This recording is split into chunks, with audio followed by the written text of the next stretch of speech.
Assalamualaikum warahmatullahi wabarakatuh. Selamat pagi anak-anak. Bagaimana kabar kalian? Semoga selalu sehat. Tetap jaga kesehatan dengan menjaga kebersihan dan makan makanan yang bergizi. Pada pertemuan kali ini kita akan belajar tema 1, subtema 1, pembelajaran ke-1. Tumbuhan sahabatku.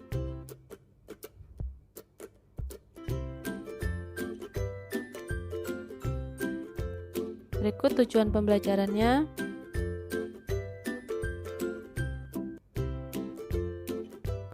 Anak-anak, coba perhatikan berbagai tumbuhan di sekitarmu. Apa manfaat tumbuhan bagi kehidupan? Coba perhatikan tumbuhan berikut. Tumbuhan apa ini?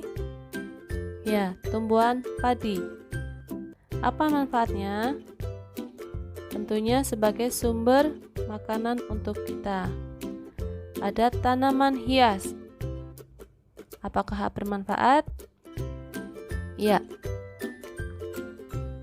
Dapat untuk memperindah bumi ya. Kemudian ada tanaman jagung. Apa manfaatnya? Ya, sebagai sumber makanan. Jadi, hewan dan manusia memperoleh manfaat dari tumbuhan.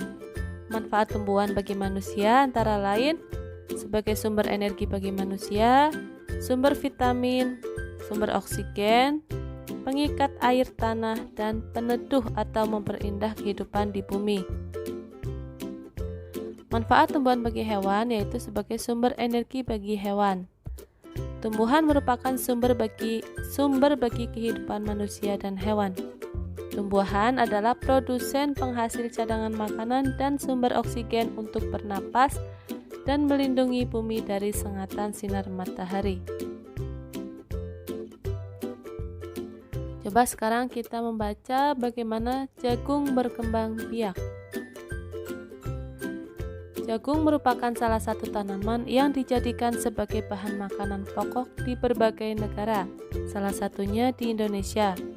Di Indonesia, penduduk Pulau Madura menjadikan jagung sebagai makanan pokoknya. Jagung merupakan salah satu tanaman penghasil karbohidrat yang sangat diperlukan oleh tubuh. Seorang petani jagung memulai pembiakan tanamannya dengan menanam biji jagung. Setelah 3-4 hari, bakal tanaman akan muncul di permukaan tanah. Tanaman jagung akan terus tumbuh menjadi besar. 3 hingga 3,5 bulan, buah jagung dapat dipanen oleh petani. Buah jagung yang berbentuk seperti tongkol pada mulanya berupa sekuntum bunga. Bunga jagung memiliki helai-helai rambut halus pada bagian ujungnya. Pada helai rambut tersebut terdapat tepung sari. Tepung sari akan terbang terbawa angin ketika angin bertiup. Tepung sari yang terbawa angin sebagian akan jatuh di kepala putik yang terletak di bagian bawah bunga pada pohon jagung yang lain. Ketika itulah terjadi pembuahan. Setelah terjadi pembuahan, bunga jagung tersebut terus berkembang hingga menjadi buah jagung. Perkembangan itulah yang dapat diamati dari waktu ke waktu. Buah jagung akan siap dipanen ketika rambut jagung sudah berwarna kecoklatan dan bagian tongkolnya sudah mengering. Apabila buah jagung tersebut dikupas, akan memperlihatkan biji jagung yang kekuningan. Bagian yang dimakan oleh manusia adalah biji jagung. Supaya jagung selalu tersedia sebagai bahan makanan manusia, maka petani jagung harus menanam kembali sebagian biji jagung dari hasil panen. Biji jagung yang tua dapat ditanam kembali. Dari sinilah akan dimulai lagi perkembangbiakan jagung. Ya. Dari teks tersebut, sekarang tugas kalian yaitu tulislah ide pokok dan informasi penting dari teks berjudul Bagaimana Jagung Berkembang Biak. Silahkan kalian tulis di buku kalian. Anak-anak, salah satu contoh tumbuhan yang berkembang biak dengan bunga adalah tumbuhan jagung. Tepung sari pada bunga jagung akan terbang terbawa angin ketika angin bertiup. Tepung sari yang terbawa angin sebagian akan jatuh di kepala putik yang terletak di bagian bawah bunga pada pohon jagung yang lain. Ketika itulah terjadi pembuahan. Perkembangbiakan ini dinamakan perkembangbiakan generatif. Coba sekarang kalian amati gambar bagian-bagian bunga berikut ini.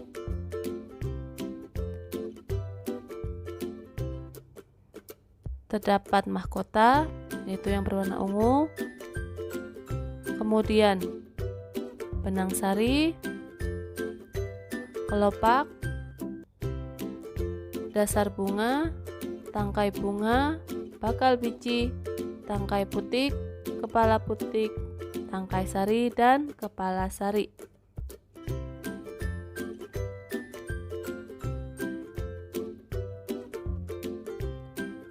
Perkembangbiakan generatif atau secara kawin terjadi melalui proses penyerbukan dan pembuahan.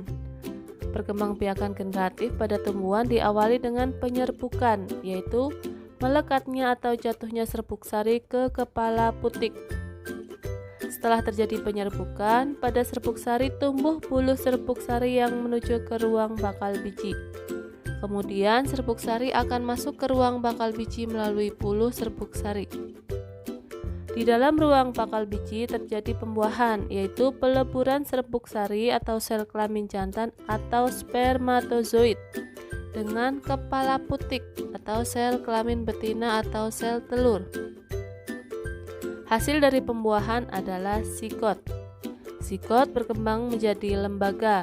Lembaga berkembang menjadi bakal biji. Bakal biji berkembang menjadi biji dan bakal buah, kemudian bakal buah berkembang menjadi daging buah. Lembaga yang berada di dalam biji merupakan calon tumbuhan baru. Tumbuhan yang berkembang biak secara generatif antara lain padi, mangga, durian, dan jambu. Sekarang tugas kalian yang kedua, coba amati lingkungan di sekitarmu. Temukan salah satu jenis tumbuhan yang sedang berbunga. Kalian gambar bagian-bagiannya dan tuliskan cara penyerbukannya.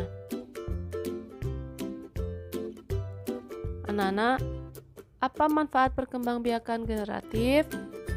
Yang pertama antara lain, tanaman hasil perkembangbiakan generatif memiliki sistem perakaran yang kuat. Kemudian biaya yang dikeluarkan untuk merawat tanaman hasil perkembangbiakan generatif relatif lebih murah. Tanaman hasil perkembangbiakan generatif memiliki umur tanaman yang lebih lama.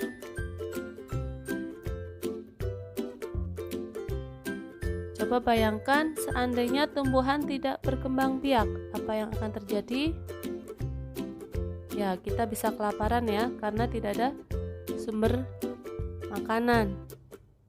Kemudian udara di bumi juga akan terganggu.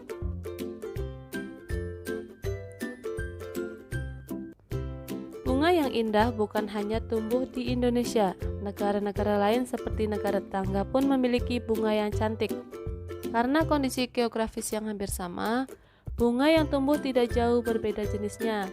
Perhatikan jenis-jenis bunga yang tumbuh di negara-negara tetangga. Bunga kembang sepatu tumbuh di Indonesia dan Malaysia.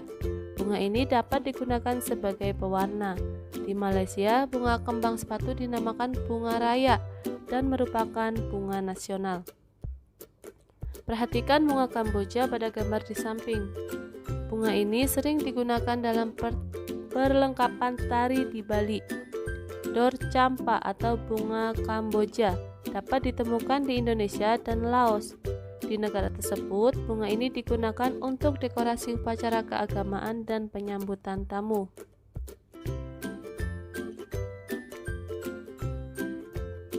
Malaysia, Laos, dan Indonesia hidup berdampingan.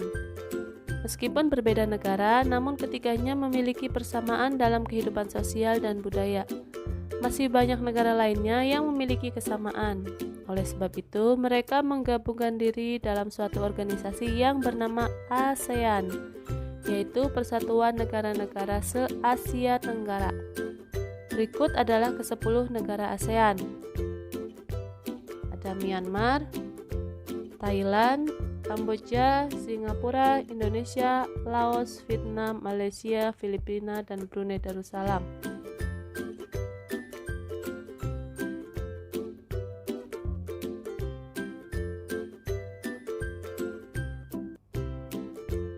ASEAN menjawab kebutuhan hidup bertetangga. Kamu pasti pernah merasakan nyamannya hidup bertetangga. Hal ini terasa saat semua keluarga saling mendukung, saling membantu, dan bekerja sama. Kenyamanan dalam bertetangga perlu diwujudkan karena tiap keluarga memiliki kepentingan yang sama. Hal itu juga yang mendasari terbentuknya ASEAN. ASEAN adalah sebuah organisasi internasional yang beranggotakan negara-negara di kawasan Asia Tenggara. Negara-negara ini bersatu karena adanya persamaan letak geografis dan kemiripan budaya. Kepentingan yang sama dalam memajukan pertumbuhan ekonomi, sosial budaya, serta menjaga keamanan kawasan menjadi dasar pertimbangan para tokoh-tokoh dunia pendiri ASEAN. Pada tahun 1967, ASEAN berdiri atas dasar Deklarasi Bangkok. Saat itu, tokoh-tokoh dari 5 negara yang terlibat dalam diskusi menjadi pencetus dan pendiri organisasi ini.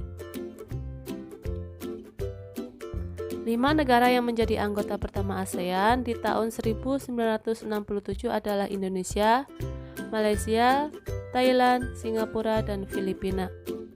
Para utusan dari kelima negara tersebut yang sekaligus merupakan tokoh-tokoh pendiri ASEAN adalah Adam Malik, Tun Abdul Razak, Tanat Koman, S. Rajaratnam, dan Narcisco Ramos. ASEAN harus dapat memberikan manfaat bagi semua anggotanya. Untuk itu, berbagai kerjasama dikembangkan untuk memajukan kesejahteraan semua anggotanya. Kerjasama di bidang ekonomi, sosial, budaya, serta politik dikembangkan demi kemajuan semua anggota. Manfaat yang dirasakan oleh anggota-anggota ASEAN membuat semakin banyak negara yang kemudian bergabung dengan organisasi ini. Saat ini ada 10 negara yang menjadi anggota ASEAN. Berdasarkan urutan waktu bergabungnya, negara anggota ASEAN tersebut adalah 5 negara pendiri, yaitu Indonesia, Malaysia, Thailand, Singapura, Filipina, yang bergabung pada tanggal 8 Agustus 1967. Kemudian ada Brunei Darussalam, Vietnam, Laos, dan Myanmar, kemudian Kamboja.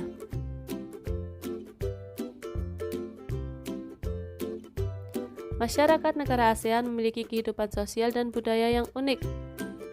Coba sekarang kita akan mempelajari bagaimana kehidupannya di negara-negara ASEAN. Yang pertama yaitu Brunei Darussalam. Kampung Ayer adalah desa terapung di Brunei Darussalam. Tahun 1400, Kampung Ayer sempat menjadi pusat pemerintahan. Saat ini banyak penduduknya yang memiliki perahu pribadi dan disimpan di bawah rumah apung mereka. Budaya Brunei banyak dipengaruhi oleh ajaran Islam. Mayoritas penduduknya adalah orang Melayu. Kata Brunei berasal dari kata nah baru yang diucapkan oleh Awang Ala Betatar, penemu negara ini. Kata Darussalam berarti tempat yang damai atau ramah.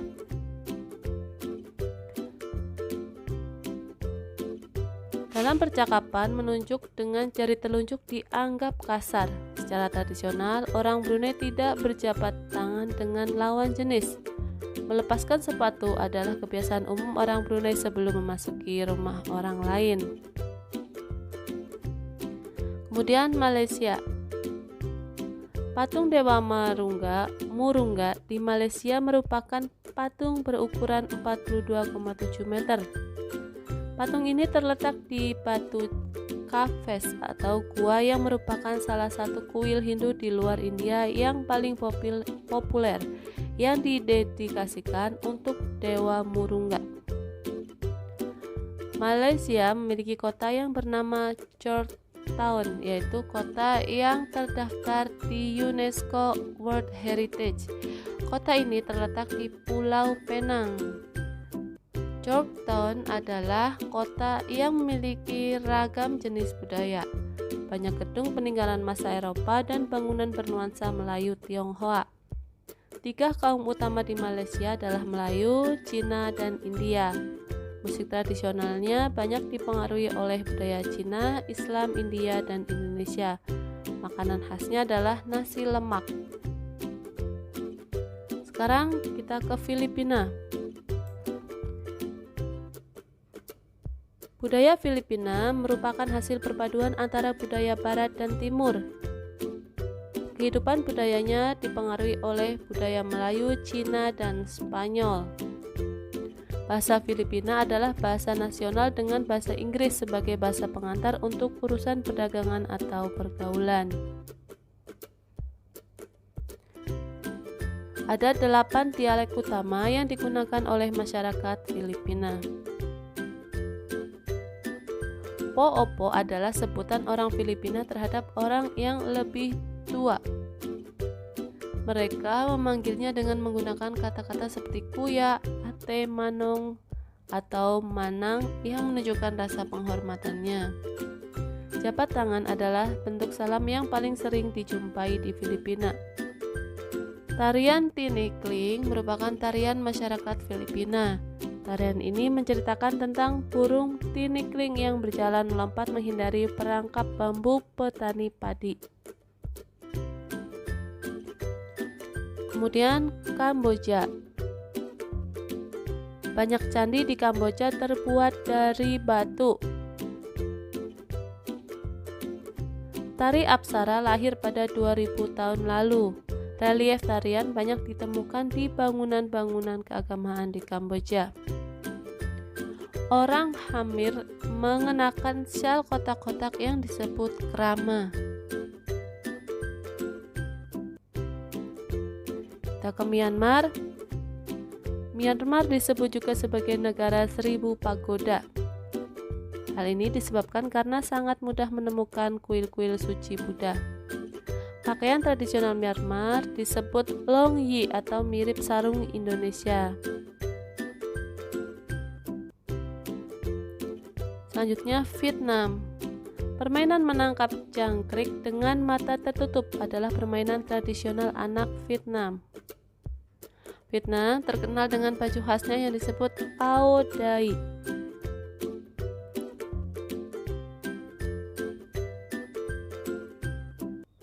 Orang Vietnam gemar duduk di tingklik, yaitu kursi yang sangat pendek. Bukan hanya untuk makan, bahkan untuk mengobrol pun mereka senang duduk di atas tingklik.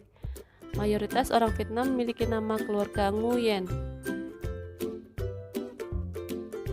Hal ini disebabkan karena dinasti Nguyen berkuasa mulai tahun 1803 sampai 1945 dan merupakan dinasti terakhir di Vietnam. Kemudian Laos. Nama Laos berhubungan dengan penemunya yaitu Ai Lau. Orang Laos terkenal dengan kesabaran dan kesederhanaannya. Olahraga tradisional di Laos adalah katau atau seperti olahraga bola voli, namun menggunakan kaki untuk menangkap dan memukul bola. Tahun baru Laos disebut Bun Pi Mai. Upacara sakral pemberian sedekah atau dikenal dengan Saibat merupakan upacara di Laos. Selanjutnya Singapura. Singapura memiliki lambang negara yaitu Merlion, yaitu patung berkepala singa dan berbadan ikan. Menurut mitos, Singapura dahulunya adalah kampung ikan. Kampung ini bernama Temasek yang berasal dari bahasa Jawa yang artinya lautan. Singapura berasal dari kata Sanskerta yang berarti kota singa. Masyarakat Singapura memiliki budaya jalan kaki. Kepiting cabai adalah makanan yang sangat digemari masyarakat Singapura. Selanjutnya, Thailand. Thailand adalah salah satu negara di ASEAN yang tidak pernah dijajah bangsa Eropa. Thailand dalam bahasa Thai adalah Pratetthai yang artinya tanah kebebasan. Ramakien adalah cerita nasional Thailand yang memengaruhi kehidupan masyarakatnya. Di Thailand, kepala adalah bagian tubuh yang paling dihormati. Tidak ada orang yang akan berani menyentuh kepala. Indonesia dan Thailand memiliki tradisi minum teh. Di beberapa daerah di Indonesia, kebiasaan minum teh dilakukan secara turun-temurun. Salah satunya adalah teh yang diseduh di poci. Di Thailand, teh disajikan dengan susu dan rempah-rempah. Teh tersebut dinamakan Thai Iced Tea dan disajikan dingin. Bagaimana dengan kehidupan dan budaya Indonesia?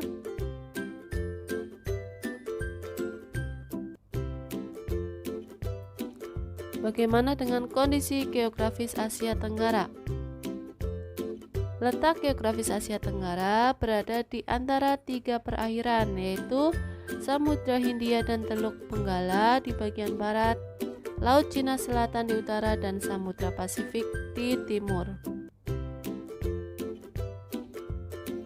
Wilayah Asia Tenggara dibagi menjadi 2 dataran, yaitu dataran berbentuk semenanjung, kemudian dataran berbentuk gugusan kepulauan.